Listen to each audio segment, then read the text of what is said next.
412 bolsas forenses alineadas en filas perfectas bajo reflectores militares. 412 siluetas oscuras sobre el pavimento de una plaza que hasta hace unas horas era un lugar donde los niños jugaban fútbol. 412 sicarios del cártel de Santa Rosa de Lima, los Marros, acribillados en menos de 72 horas durante la cacería más brutal que México haya visto en la última década.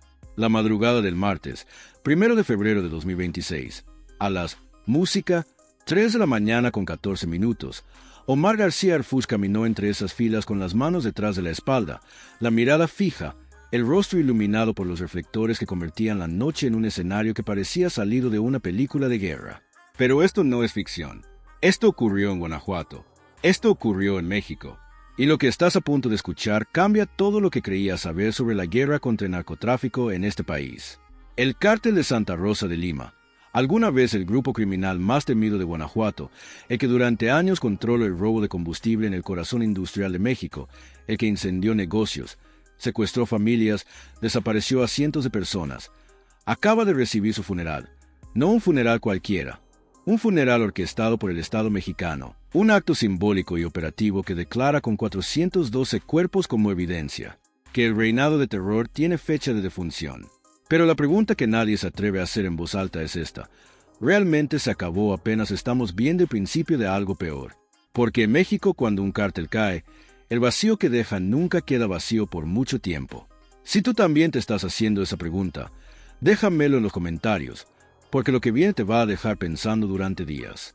Para entender lo que ocurrió esa madrugada en Guanajuato, hay que retroceder exactamente 48 horas, viernes 30 de enero de 2026.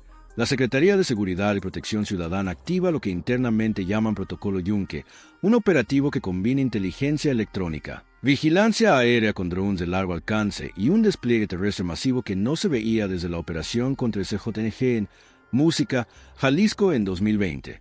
El objetivo es claro, quirúrgico, sin espacio para ambigüedades: desmantelar completamente la estructura operativa del cártel de Santa Rosa de Lima en un golpe concentrado, Guanajuato. Pensemos en ese nombre un momento. No es Sinaloa, no es Tamaulipas, no es una frontera olvidada. Guanajuato es el sexto estado con mayor producción económica de México. Aquí están las plantas de General Motors, de Mazda, de Toyota. Aquí se produce el 23% de los automóviles fabricados en el país. Celaya, Irapuato, Salamanca, León. Ciudades que deberían ser emblemas de prosperidad industrial convertidas durante años en campos de batalla. En 2024, Guanajuato registró más de 2.300 homicidios dolosos, el estado con la cifra más alta de todo México, no Sinaloa, no Guerrero, Guanajuato, el corazón productivo del país latiendo al ritmo de las balas. El cártel de Santa Rosa de Lima no es, o mejor dicho, no era una organización criminal tradicional. No traficaban cocaína a gran escala, ni controlaban rutas internacionales como el CJNG o Sinaloa. Su negocio principal era el huachicol, el robo de combustible directamente de los ductos de Pemex. En su apogeo entre 2017 y 2021, se estima que robaban más de 80,000 barriles de combustible al mes. Eso equivale a pérdidas anuales superiores a los 15.500 millones de dólares para la petrolera estatal. 1.500 millones de dinero que debería financiar hospitales, escuelas, carreteras desviado directamente a las arcas de un grupo criminal que operaba con la impunidad de quien se sabe intocable. Pero el huachicol era solo la punta del iceberg. Extorsión a comerciantes en los mercados de Celaya, cobro de piso a restaurantes y tiendas en Irapuato, secuestro de empresarios y sus familias, control de la venta de droga al menudeo en Salamanca. A Paseo el Grande, Villagrán, Cortázar, cada ciudad, cada colonia, cada calle tenía su cuota. El cártel de Santa Rosa de Lima funcionaba como un gobierno paralelo que cobraba impuestos a punta de pistola y el que no pagaba aparecía colgado de un puente o simplemente dejaba de existir. Volvamos al operativo. Viernes 30 de enero, 6 de la tarde. 3 columnas de fuerzas federales parten simultáneamente desde 3 puntos estratégicos. La primera desde la base militar de Irapuato. 250 efectivos de Sedena con vehículos blindados, Sancat y Denayo. La segunda desde el cuartel de la Guardia Nacional en Celaya. 180, música, elementos especializados en operaciones nocturnas. La tercera, La más discreta, desde una base aérea temporal instalada en las afueras de Salamanca, 4 helicópteros Black Hawk artillados y 6 drones de vigilancia Hermes, 900 capaces de operar durante 14 horas continuas sin repostar. El cerco aeroterrestre se diseñó con precisión milimétrica. Cada rancho identificado por inteligencia previa, cada casa de seguridad mapeada con geolocalización celular, cada ruta de escape anticipada y bloqueada. No había salida, no la diseñaron para que la hubiera. Las primeras 72 horas fueron un infierno controlado. Los sicarios del cártel de Santa Rosa de Lima respondieron como se esperaba, con violencia desesperada. Topones en caminos rurales entre Celaya y Apaseo, El Alto, emboscadas improvisadas con vehículos incendiados como barricadas, ráfagas de fusiles de asalto contra los convoys federales. Pero la diferencia esta vez fue abismal. La inteligencia previa había identificado a los mandos medios, las rutas de abastecimiento de municiones, los puntos de reunión. Cada vez que un grupo de sicarios intentaba reagruparse, un dron ya los había detectado y las coordenadas llegaban a las columnas terrestres en menos de 3 minutos. Fue una cacería en el sentido más literal de la palabra, una cacería donde la presa no tenía a dónde correr. Hubo un momento específico durante la noche del sábado que los mandos militares describirían después como el punto de quiebre. Un convoy de 18 camionetas blindadas del cártel intentó romper el cerco por la carretera federal 45 entre Salamanca y la comunidad de Valtierrilla. Era la última apuesta, el intento desesperado de sacar a los mandos principales de la zona caliente antes de que el cerco se cerrara por completo. Los drones los detectaron a las 11:47 de la noche, avanzando en formación a 120 kilómetros por con las luces apagadas. 3 kilómetros adelante, 2 pelotones de fuerzas especiales de Sedena ya habían colocado una línea de bloqueo con vehículos blindados atravesados sobre la carretera y tiras poncha llantas desplegadas en un radio de 200 metros.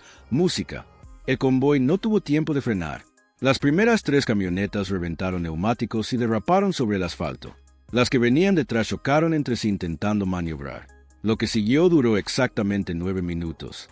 9 minutos de ráfagas cruzadas que los residentes de Valtierrilla escucharon desde sus casas con las luces apagadas y los niños debajo de las camas. Cuando el silencio regresó, 43 sicarios yacían en la carretera. Ningún elemento federal resultó abatido. El cerco no se rompió. Una residente de una comunidad rural entre Celaya y Villagrán, la llamaremos Lucía, por su seguridad, nos contó lo que vivió, música, esa misma noche. Eran como las 11 de la noche cuando empezamos a escuchar los helicópteros, no uno, varios. El ruido no paraba, luego los disparos, primero lejos, después más cerca. Mi esposo me abrazó en la cama y solo repetía, «Quédate quieta, no salgas». Los niños lloraban. Yo no sabía si era mejor apagarles las luces o dejarlas prendidas para que los militares vieran que ahí había familias.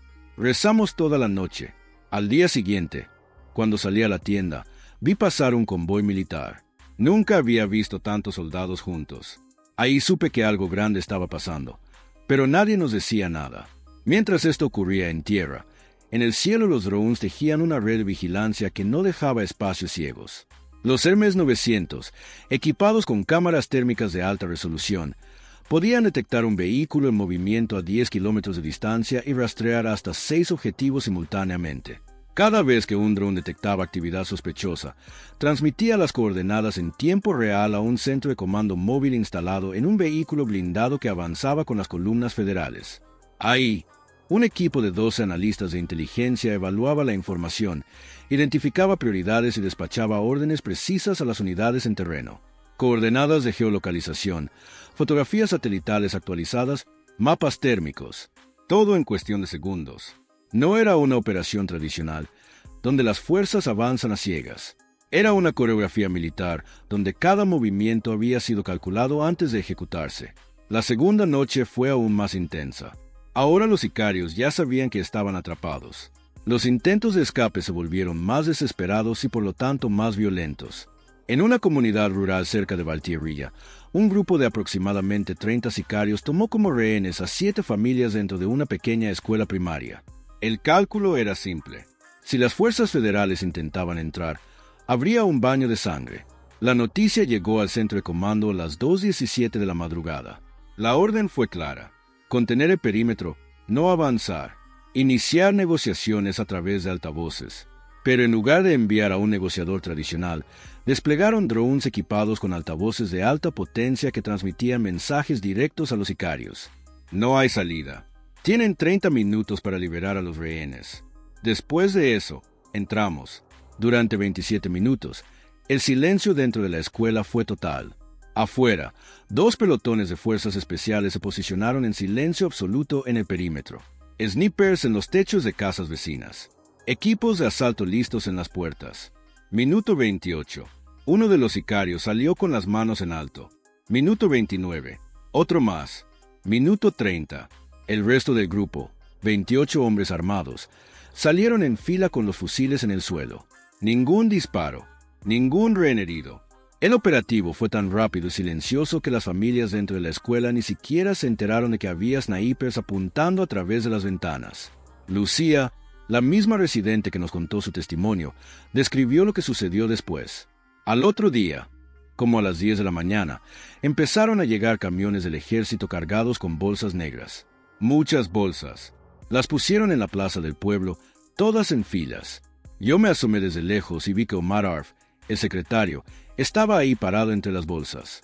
No dijo nada en ese momento, solo caminaba, pero su cara decía todo. Esto se acabó. Vamos a detenernos un momento en Omar García Arfuch, porque entender lo que pasó en Guanajuato requiere entender quién es el hombre que orquestó este operativo. Arfuch no es un político improvisado. No es un funcionario sin experiencia en terreno que llegó al puesto por conexiones. Es un operador con historial.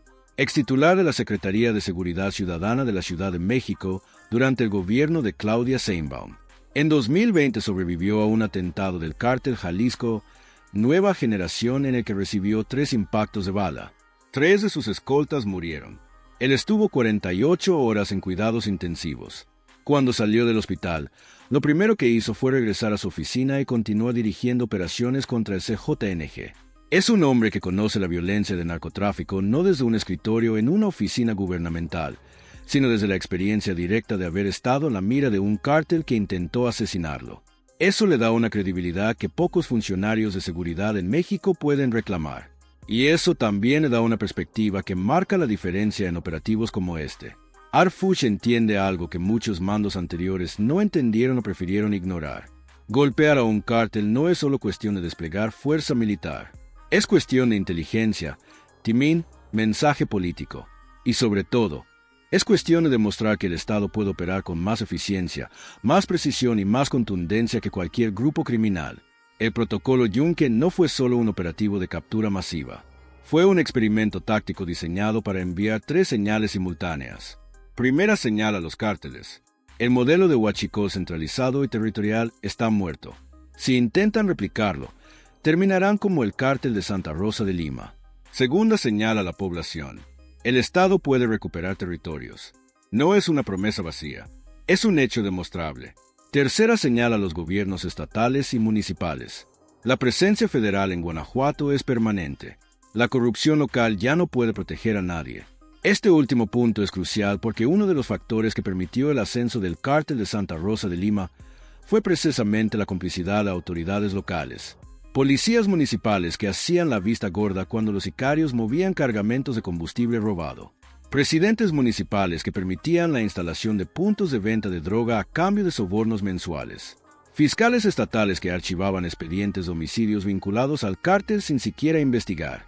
Guanajuato no solo sufría de violencia criminal, sufría de captura institucional, que es una forma de violencia mucho más insidiosa porque destruye la confianza de la población en las autoridades.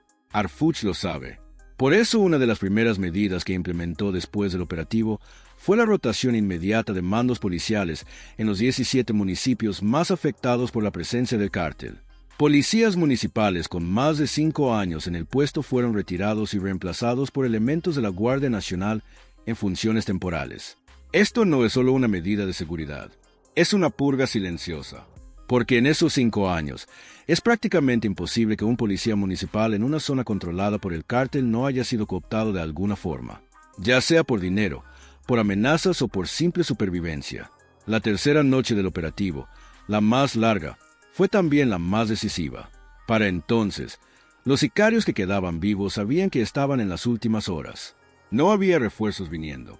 No había rutas de escape abiertas. El cerco se había cerrado por completo.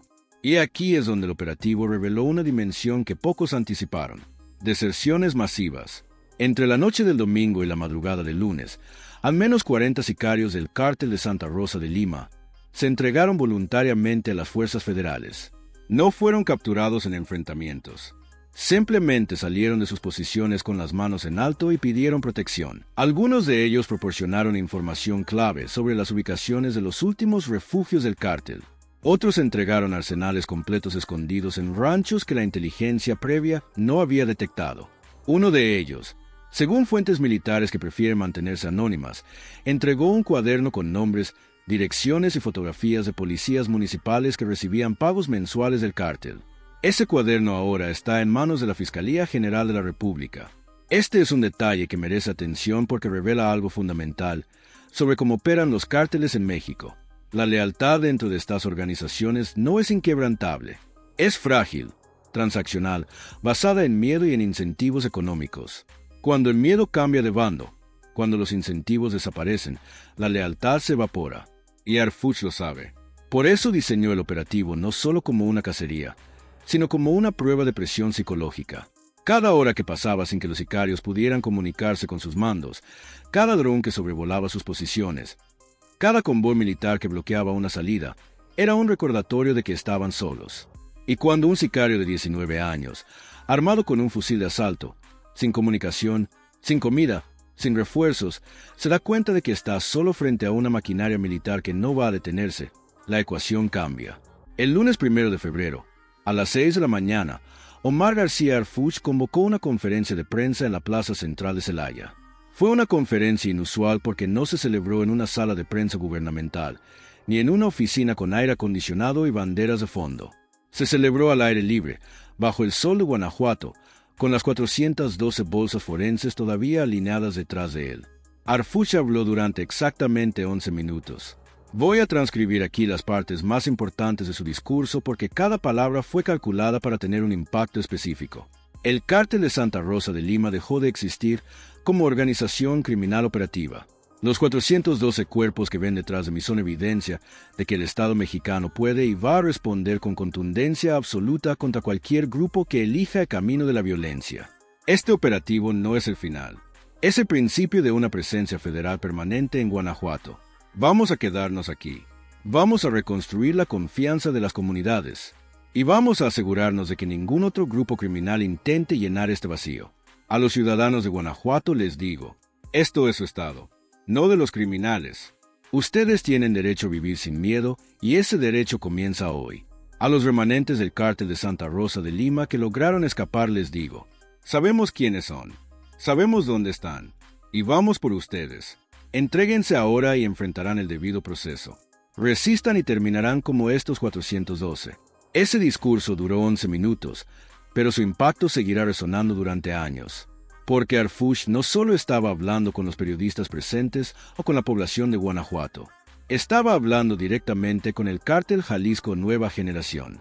El CJNG, el grupo criminal más poderoso de México, lleva años intentando arrebatarle territorio al Cártel de Santa Rosa de Lima en Guanajuato. De hecho, gran parte de la violencia que devastó el estado en los últimos años fue producto de esa guerra territorial. Ahora que el Cártel de Santa Rosa de Lima ha sido desmantelado, el CJNG tiene dos opciones: intentar llenar el vacío o mantenerse al margen.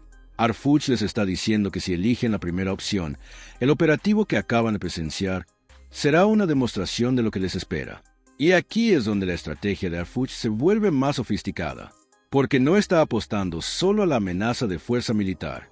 Está apostando a cambiar el cálculo costo-beneficio de los cárteles. Históricamente, los cárteles en México han operado bajo la premisa de que la recompensa de controlar un territorio supera el riesgo de enfrentarse al Estado. Harfuch está intentando revertir esa ecuación. Si un cártel sabe que intentar controlar Guanajuato resultará en pérdidas masivas, en deserciones internas, en operativos prolongados que destruyen su infraestructura, entonces el cálculo cambia. Ya no vale la pena. Es más rentable operar en otros estados donde la presencia federal es menos intensa. Eso no resuelve el problema nacional, pero sí podría resolver el problema de Guanajuato. Y esa es la apuesta. Ahora bien, Hay un aspecto de este operativo que casi no se ha discutido en los medios, pero que es quizás el más inquietante. ¿Cómo fue posible neutralizar a 412 sicarios en 72 horas sin un número equivalente de bajas federales? Porque los números no cuadran con los patrones históricos de enfrentamientos en México. En operativos anteriores contra otros cárteles, la proporción de bajas solía ser mucho más equilibrada. Aquí la proporción es abrumadoramente desigual. Fuentes militares consultadas de manera extraoficial sugieren que la clave estuvo en la inteligencia previa. No solo sabían dónde estaban los sicarios, sabían cuántos eran, con qué armamento contaban, cuáles eran sus rutas de movimiento habituales, quiénes eran los mandos que daban órdenes. Ese nivel de detalle solo es posible si hay infiltración profunda dentro del cártel. Y aquí es donde la historia se vuelve realmente oscura. Porque si hubo infiltración, significa que algunos de esos 412 cuerpos no fueron solo sicarios abatidos en combate. Algunos fueron sicarios traicionados por sus propios compañeros. La deserción masiva que mencioné antes no fue espontánea, fue orquestada. Algunos de los sicarios que se entregaron lo hicieron porque ya habían estado en contacto con agentes federales semanas antes del operativo. Les ofrecieron protección, reducción de condenas, reubicación. Y a cambio entregaron información crítica. Esto no es especulación. Es el modelo operativo que Harfuch implementó en la Ciudad de México contra células del CJNG y que ahora exportó a Guanajuato. Infiltrar, fragmentar, desmoralizar, neutralizar. Los 412 cuerpos en la plaza de Celaya no solo representan a sicarios abatidos en enfrentamientos, representan a una organización criminal destruida desde adentro. Y eso es lo que hace que este operativo sea tan diferente. No fue solo fuerza bruta. Fue ingeniería social aplicada a la guerra contra el narcotráfico. Pero regresemos a la pregunta central. ¿Realmente se acabó el cártel de Santa Rosa de Lima o solo se fracturó en grupos más pequeños? La respuesta depende de a quien le preguntes. Analistas de seguridad como Alejandro Ope argumentan que el operativo fue exitoso en desmantelar la estructura centralizada del cártel, pero advierten que eso no significa que todos los miembros hayan sido neutralizados. Algunos sicarios lograron escapar y probablemente intentarán reorganizarse bajo nuevos liderazgos. Otros analistas, como Falco Ernst de International Crisis Group, son más escépticos.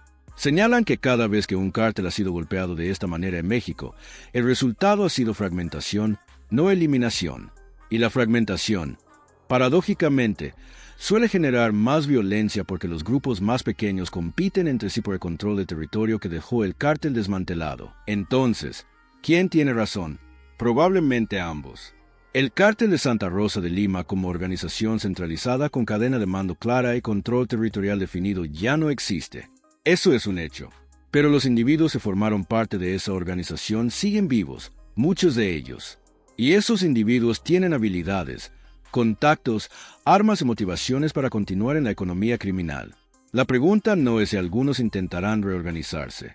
La pregunta es si el Estado mexicano tendrá la capacidad de mantener la presencia federal en Guanajuato el tiempo suficiente para impedir que esa reorganización prospere.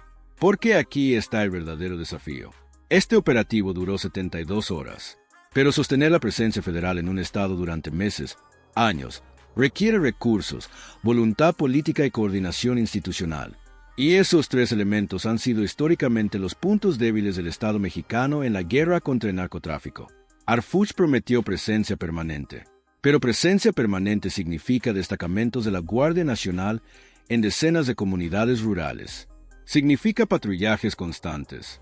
Significa inversión en infraestructura, en comunicaciones, en inteligencia. Significa que cada vez que un sicario intente reorganizar una célula, haya un operativo inmediato para desmantelarla antes de que crezca. ¿Puede el gobierno mexicano sostener eso? La historia sugiere que no, pero Harfuch apuesta a que esta vez será diferente, y quizás lo sea. Porque hay un factor que hace que Guanajuato sea estratégicamente diferente de otros estados donde se han intentado operativos similares. Guanajuato no es solo un campo de batalla, es el corazón industrial de México. Las plantas automotrices de General Motors, Mazda, Toyota, Honda generan empleos para cientos de miles de personas. Generan inversión extranjera directa que México necesita para mantener su economía estable. Si Guanajuato colapsa en violencia descontrolada, esas empresas evalúan retirar inversiones. Y eso tiene consecuencias económicas nacionales. Por eso el gobierno federal tiene incentivos económicos, no solo políticos, para asegurar que Guanajuato no vuelva a convertirse en un territorio disputado por cárteles. No es solo una cuestión de seguridad pública, es una cuestión de seguridad económica nacional. Y eso podría hacer la diferencia. Volvamos a los 412 cuerpos. Porque más allá de las cifras, más allá de la estrategia militar, más allá del análisis político, hay 412 historias humanas que terminaron en esa plaza. Algunos de esos cuerpos pertenecen a sicarios que llevaban años en el cártel. Hombres que eligieron el camino de la violencia, que extorsionaron, que secuestraron, que asesinaron. No merecen romantización ni justificación.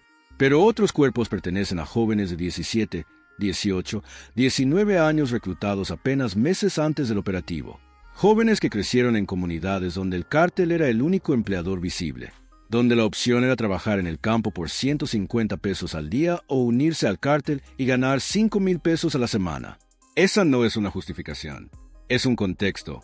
Porque si no entendemos el contexto, si no entendemos cómo un joven de 17 años en Salamanca termina con un fusil de asalto en las manos, entonces no vamos a poder romper el ciclo. Vamos a seguir llenando plazas con bolsas forenses cada vez que un cártel sea desmantelado y otro surja en su lugar. El problema del narcotráfico en México no es solo un problema de cárteles. Es un problema de desigualdad, de falta de oportunidades, de instituciones débiles, de corrupción sistemática, de normalización de la violencia. Y ninguno de esos problemas se resuelve con un operativo militar de 72 horas, por más exitoso que sea. Arfuch lo sabe. Por eso parte de su estrategia en Guanajuato incluye no solo presencia militar, sino programas de empleo temporal para jóvenes en zonas de alta marginación, becas educativas, inversión en infraestructura comunitaria. Suena idealista, suena a promesa política que se ha escuchado 1000 veces y nunca se cumple. Pero si no se intenta, si no se invierte en esas comunidades, entonces el cártel de Santa Rosa de Lima será reemplazado por el cártel de Santa Rosa de Lima 2.0. Diferente nombre, misma historia. Hay un detalle del operativo que aún no he mencionado y que creo que es fundamental.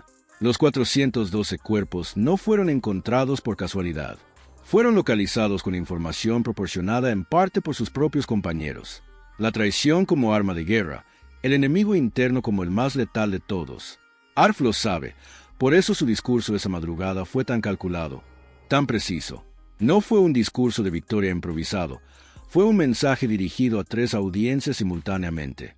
Primera audiencia, la población civil de Guanajuato. Pueden dormir tranquilos. El cártel que los aterrorizó ya no existe.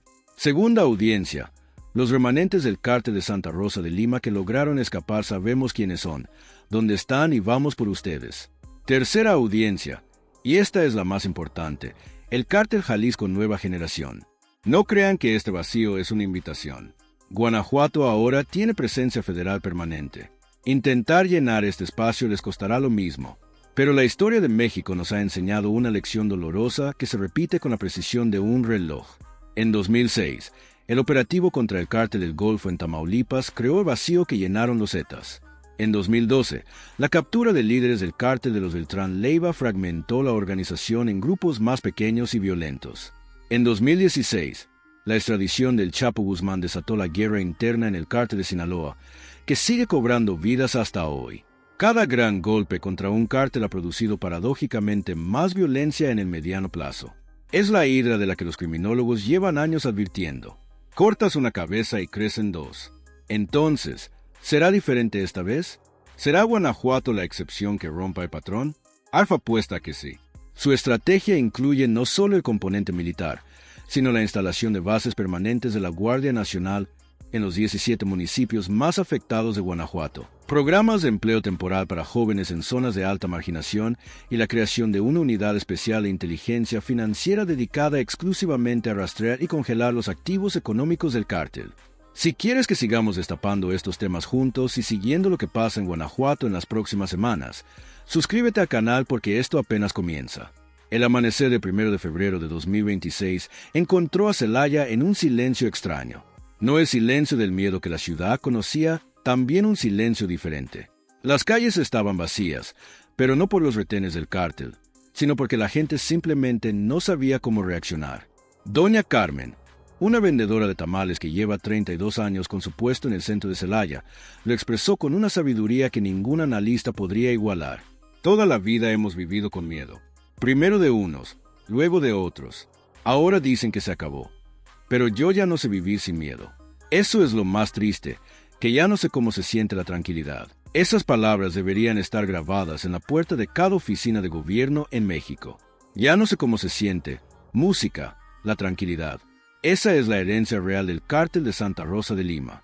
No son solo los muertos, los desaparecidos, los millones robados en combustible.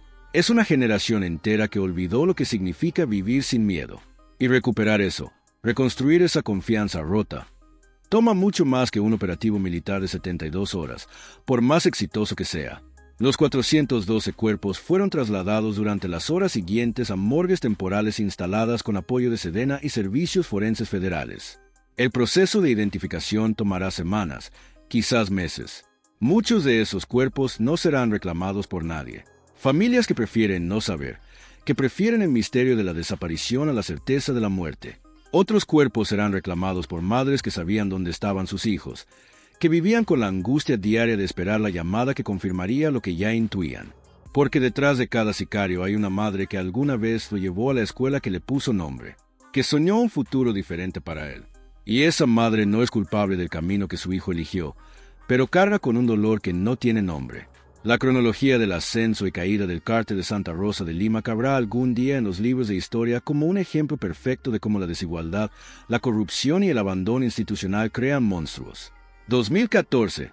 José Antonio G. Ortiz, un espía municipal, comienza a organizar el robo de combustible en la zona de Salamanca con un grupo de apenas 30 personas. 2017. El grupo ya controla el 60% del huachicol en Guanajuato con más de 100 miembros y enfrenta abiertamente al CJNG. 2019. El punto máximo de su poder. Controlan 32 municipios. Tienen alianzas con policías municipales y estatales. Operan con impunidad total. Agosto de 2020, captura del Marro. Comienza la fragmentación. 2021 a 2025. 5 años de liderazgos rotativos, guerras internas, pérdida gradual de territorio ante el avance del CJNG. 1 de febrero de 2026, 412 bolsas forenses en una plaza de Celaya. De nacimiento la tumba en 12 años. Pero la tumba del Cártel de Santa Rosa de Lima no es el final de la historia de Guanajuato.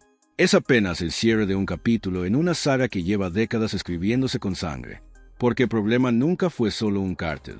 El problema es un sistema que produce cárteles como una fábrica produce autopartes. Cambias el modelo, cambias el nombre, pero la línea de producción sigue funcionando y esa línea de producción se alimenta de pobreza, de jóvenes sin futuro, de instituciones corrompidas, de una sociedad que ha normalizado lo anormal. Omar García Harfuch prometió esa madrugada que Guanajuato respira libre de nuevo y quizás tenga razón, quizás esta vez sea diferente. Quizás la combinación de fuerza militar, inteligencia, permanencia federal y programas sociales logre lo que ningún operativo anterior ha logrado. No solo destruir un cártel, sino impedir que otro ocupe su lugar. Pero para que eso suceda, hace falta algo que ningún gobierno puede decretar por comunicado de prensa. Hace falta que cada mexicano, cada comunidad, cada familia decida que el silencio ya no es opción, que denunciar no es traición, sino valentía, que exigir cuentas a los políticos no es rebeldía, sino ciudadanía, que el futuro de un joven de 17 años en Salamanca vale exactamente lo mismo que el futuro de un joven de 17 años en cualquier otra parte del mundo. 412 bolsas forenses bajo reflectores militares. 412 historias que terminaron en una plaza de Celaya a las 3 de la mañana. 412 razones para preguntarnos si estamos haciendo lo suficiente o si simplemente estamos mirando desde lejos. Mientras el país se desangra, este video no va a cambiar México. Pero si una persona que lo escucha decide que el crimen no es la salida, si una comunidad se organiza para exigir presencia del Estado, si una madre encuentra la fuerza para alejar a su hijo del reclutador que ya tocó su puerta, entonces estas palabras habrán valido la pena. Comparte este video con alguien que necesite saber lo que está pasando en Guanajuato. Comenta qué piensas sobre este operativo y suscríbete al canal para no perderte lo que viene, porque la historia de México la escribimos todos los días y tu voz es parte de esa historia. Nos vemos en el próximo.